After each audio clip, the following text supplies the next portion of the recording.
¿Qué tal? Buenas noches, ¿cómo le va? Este es el book trailer del libro Los Otros Muertos, las víctimas civiles del terrorismo guerrillero de los 70.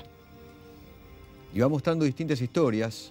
Juan fue alcanzado, asesinados por la explosión de una bomba, cuyo objetivo era un ómnibus de la policía. Oscar e Irene viajaban con su hija en el asesinato de atrás del auto. Después de la explosión ambos murieron. Todos atentados terroristas contra distintas personas. El hijo menor de un empresario también muerto. Fue secuestrado, liberado, vuelto a secuestrar y asesinado.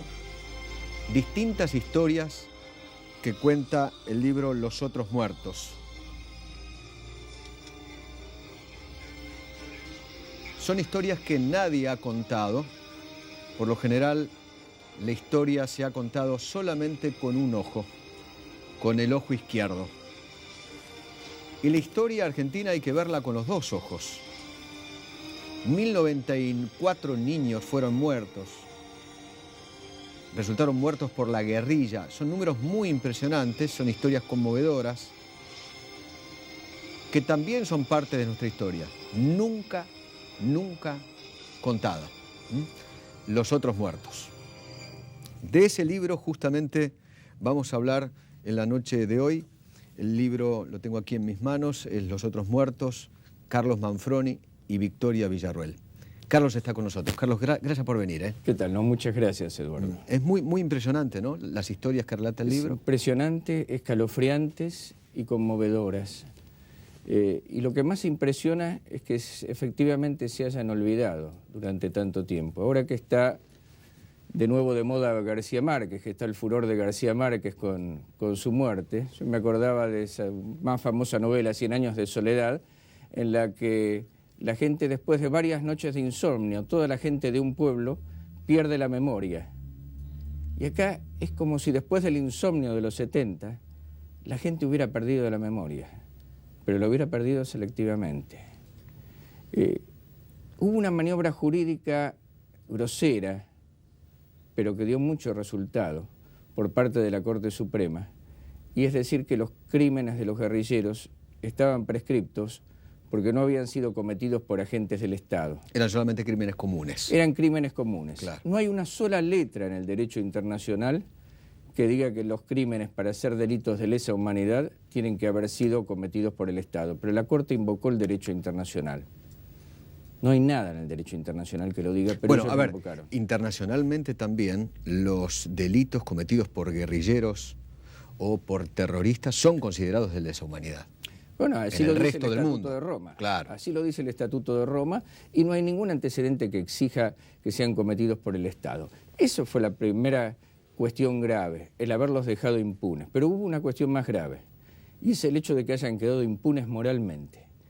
No solamente quedaron impunes para la ley, para la justicia, sino que también quedaron impunes en la memoria de la sociedad. Es como si la prescripción de los delitos, la prescripción jurídica de los delitos, hubiera reivindicado moralmente a los delincuentes. Un delincuente no es mejor porque haya prescripto su delito. No.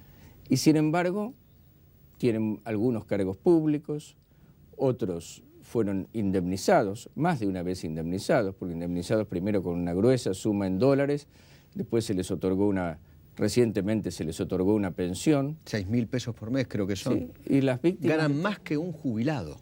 Es una vergüenza. Más que un jubilado y lo que significa eso en el monto una total, vergüenza, ¿no? Para una los vergüenza.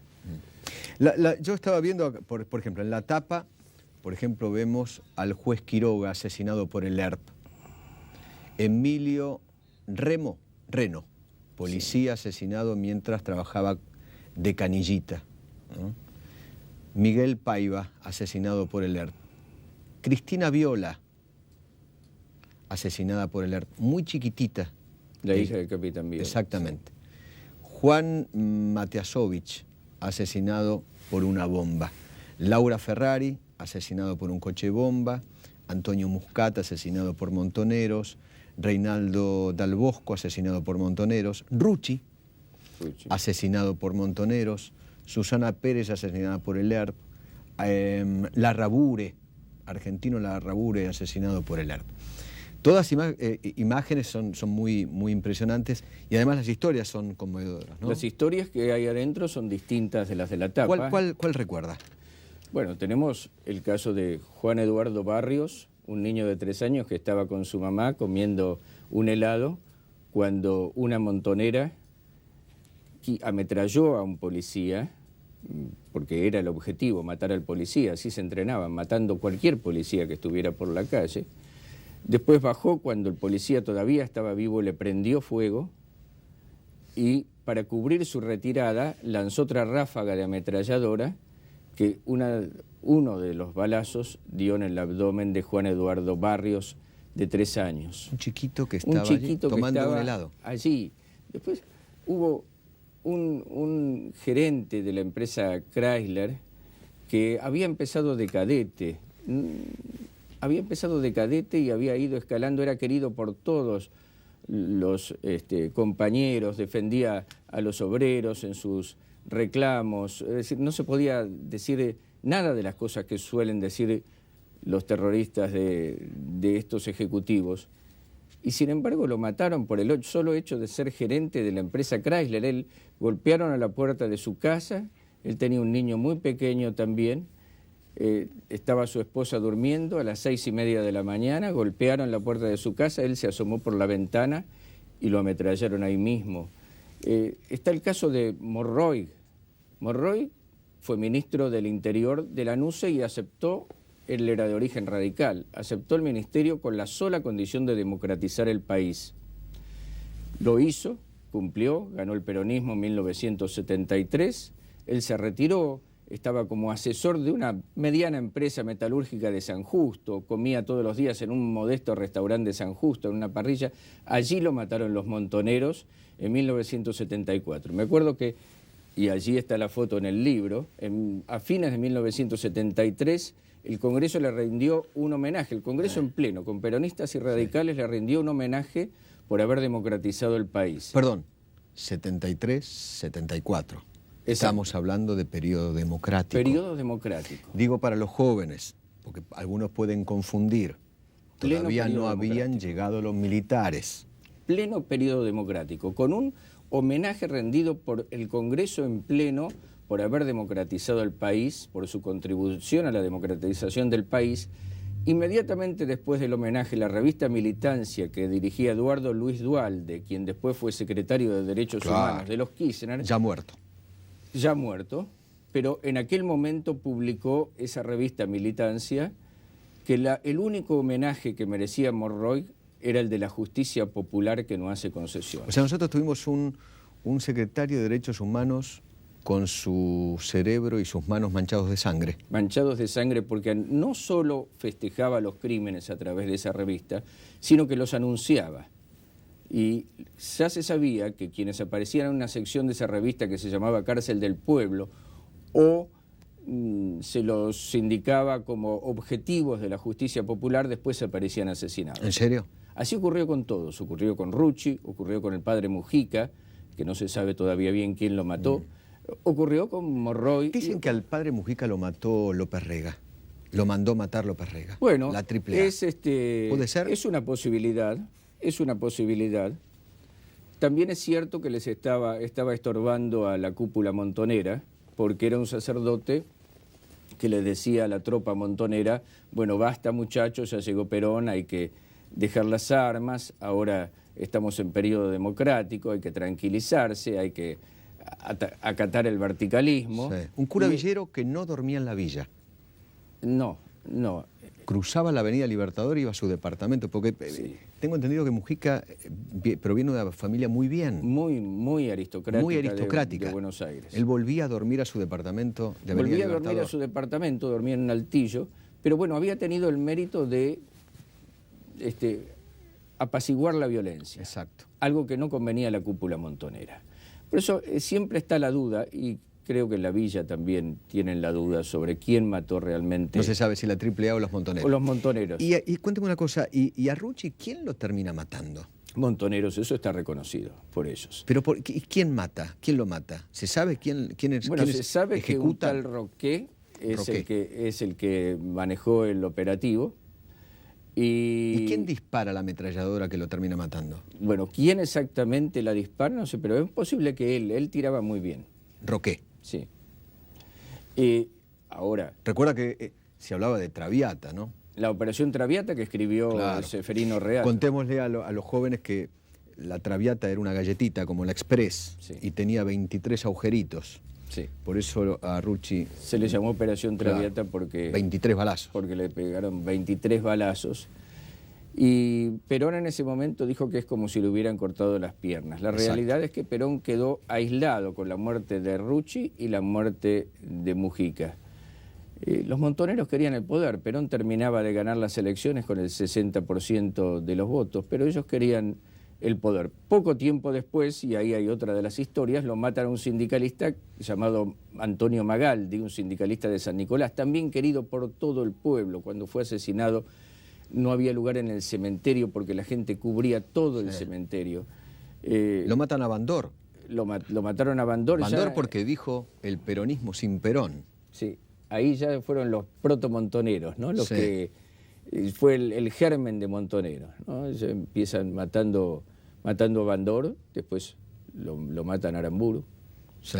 Y ahí esa es casi la partida de nacimiento. ¿A Aramburu lo manda a matar Onganía? ¿Junto con los montoneros? Siempre estuvo esa versión, ¿no? Siempre estuvo esa versión. Que Onganía se alió con montoneros y les dijo vayan. Yo no creo que haya sido directamente Onganía, ahora pero es una posibilidad. Onganía le venía bárbaro la muerte de Aramburu, ¿no? Han tenido...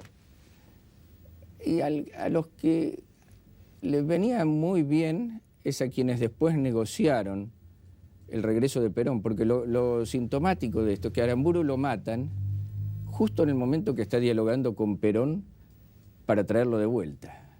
Así que no se entendía bien cómo era esto de que los montoneros querían traer a Perón y matan al que en ese momento estaba dialogando para traer a Perón. Pero bueno, la historia de Aramburu, de todos modos, no la recogemos en este libro porque es demasiado compleja. Sí, él está en la lista, porque el libro se compone de dos partes, de historias muy, muy conmovedoras, muy escalofriantes, que hay en la primera mitad del libro, y después de una lista de la totalidad de las víctimas del terrorismo que elaboró el CELTIF, el Centro de Estudios Legales sobre el Terrorismo y sus Víctimas, que preside la doctora Victoria Villarroel, la otra autora, y que tiene todos los atentados contra víctimas civiles entre 1969 y 1979. ¿Podemos hacer una pausa acá? ¿Y me cuenta de esa lista? Sí, cómo no. Ya venimos, hacemos pausa. Este libro cuenta tantas historias, no sé, elegí una al azar, porque los atentados de terroristas fueron no era solamente en la capital federal, sino en todo el país. Fíjese, 11 muertos en un atentado en Rosario, y aquí el libro cuenta la historia de Oscar Walter Ledesma y su esposa Irene Dib. ¿Nos puede contar la historia, brevemente? Sí.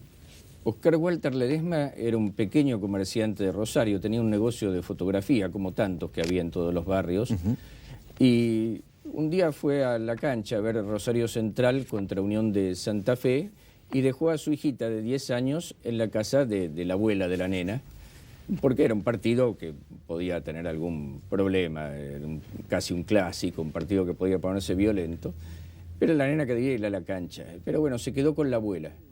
Volvió a buscarla y se fueron con su esposa en el auto. Pero previamente, Andrea Ledesma, la chiquita, tuvo un berrinche porque ella se quedó enojada porque quería ir a la cancha, entonces se encerró en el baño, no quería salir de la casa de la abuela. Bueno, cuando finalmente consiguieron llevarla, salieron con el auto media hora después y pasaron frente a un colectivo que transportaba el personal policial que había ido a hacer la vigilancia de la cancha.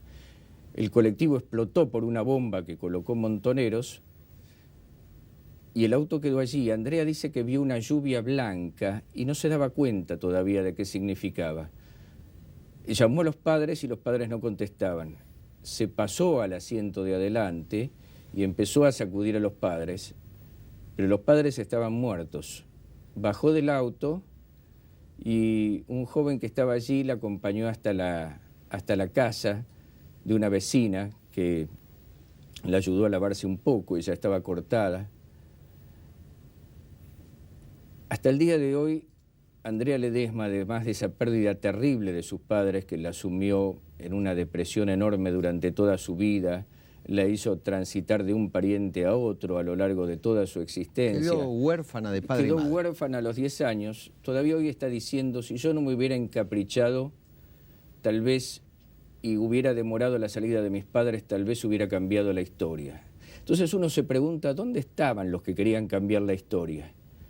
Porque ella, pobrecita, todavía del terrible drama que sufrió, se está echando la culpa por no haber cambiado la historia. Y los que querían cambiar la historia, ¿dónde están? Porque les llegó después una carta de Montoneros. ¿En serio? Les llegó una carta por debajo de la puerta, que no sé cómo la localizaron. ¿Cuánto tiempo después? Lo localizaron un par de meses después. Y diciendo que el encargado del desviar el tránsito se había distraído y por eso... le echaban la culpa a otro. El encargado no de desviar el tránsito de Montoneros. Parece que alguien era encargado de desviar el tránsito para que solo matara la bomba a los policías que estaban en el micro. Se había distraído, pedía disculpas y la carta terminaba diciendo venceremos. Qué extraña disculpa, ¿no? Venceremos. Qué va.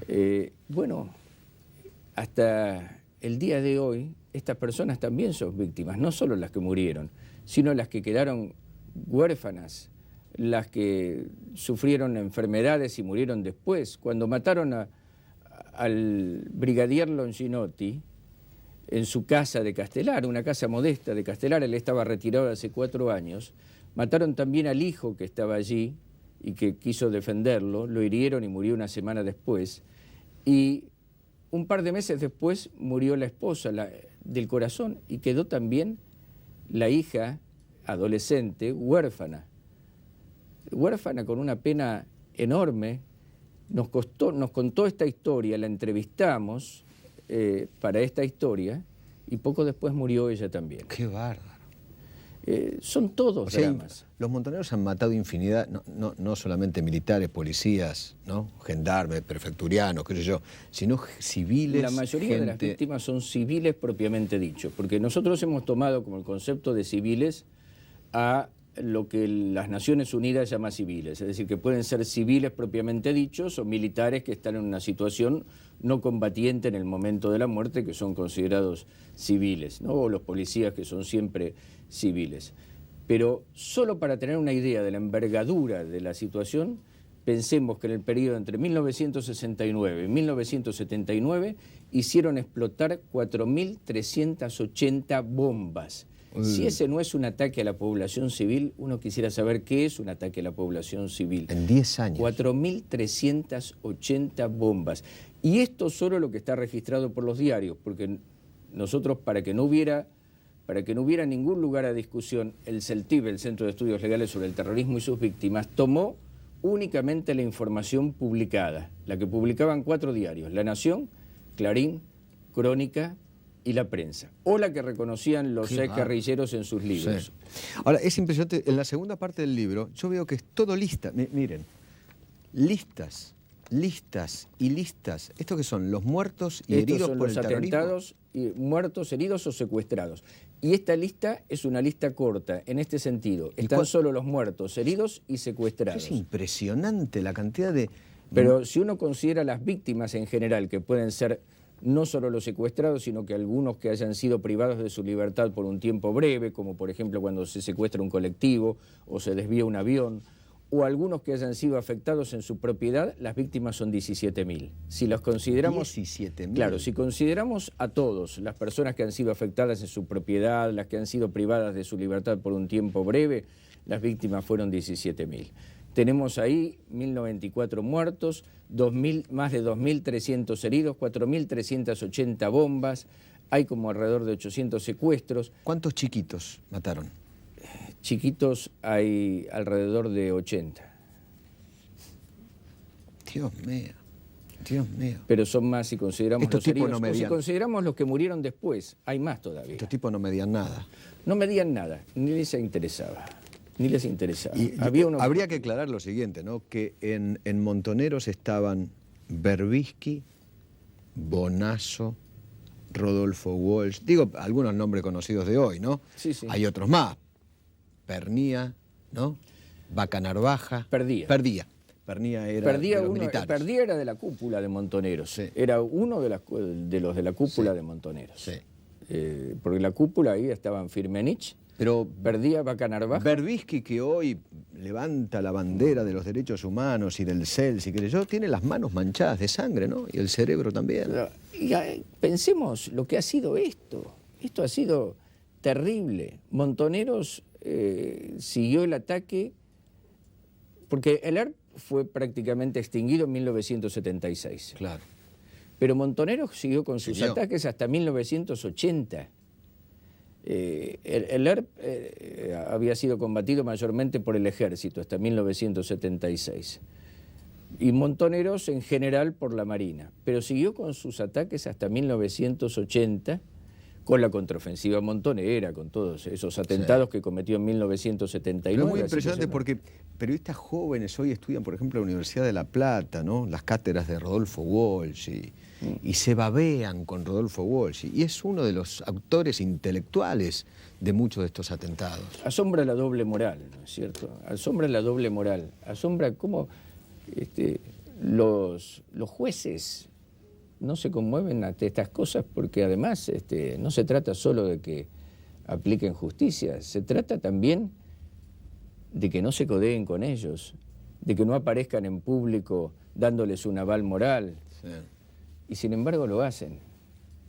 Sin embargo lo hacen. No, nadie les reclama nada, nunca reciben una pregunta incómoda, nunca reciben una respuesta incómoda. Nadie les pregunta por qué la cúpula vivió con la fortuna de los secuestros durante todos estos años en Europa, Sí. mientras ellos ordenaron verdaderas masacres. Nadie les pregunta, en definitiva, si para esto querían la revolución. Seguramente habrá alguien que nos está mirando, muchos, y dirán, miren ustedes, Manfroni y Feynman están avalando la teoría de los dos demonios. ¿Acaso hay un demonio y un ángel? Las acciones de los guerrilleros fueron buenas, porque esta es la otra dialéctica, Sí. una dialéctica perversa. Y es por el hecho de pensar, o de suponer, o de aseverar que unas acciones fueran peores que otras, que aquellas otras fueron buenas. Vamos a aceptar la hipótesis de que las acciones de la represión fueron peores porque fueron cometidas por agentes del Estado. Fueron horribles, malas. Fueron hija de terribles porque puta. el método de la desaparición Fueron de personas no tenía asesinos, ninguna genocidas, justificación. nada. No tenía ninguna Nada. Muy justificación. bien, coincidimos. Porque había incluso generales que se habían ofrecido a integrar tribunales militares y a Coincidimos. juzgar por vía de la ley. El método de la desaparición, eso está muy claro. Y lo El hemos robo dicho. de bebés, Yo lo he dicho lo peor. en mi libro anterior, no tenía justificación Claro. alguna, ni estratégica ni táctica, y Muy por bien. supuesto no la tenía moralmente. Ahora, ¿esto hace que las acciones de los guerrilleros hayan sido buenas? No. No, unas acciones fueron malas y las otras fueron malas. Fueron tan asesinos, torturadores, secuestradores, ponebombas. Ahora, bien, nos ha dicho en la historia, y ahí está reflejado, el hijo de George Kenny, que el gerente de Chrysler que fue asesinado Sí. cuando él era un pequeño niño. Y cuando dice, cuando yo digo que quiero que los asesinos de papá vayan a la cárcel, me dicen facho. Se llaman facho por tus muertos. Es decir, ya no se trata de una cuestión de ideas. Creo que Patricio Kenny, el hijo de Georgie, es apolítico, pero le dicen facho por sus muertos, por haber sido su padre asesinado por montoneros. Es decir, hemos llegado al extremo de que no solamente una persona es descalificada por su pensamiento político, sino que es descalificada por los parientes que han muerto. Peor, que han sido asesinados. Manfroni, gracias por venir, ¿eh? Muchas gracias, Eduardo. Leeré con atención el libro, Los otros muertos. Muchas gracias. Señores, a usted lo espero el próximo martes. Gracias por todo.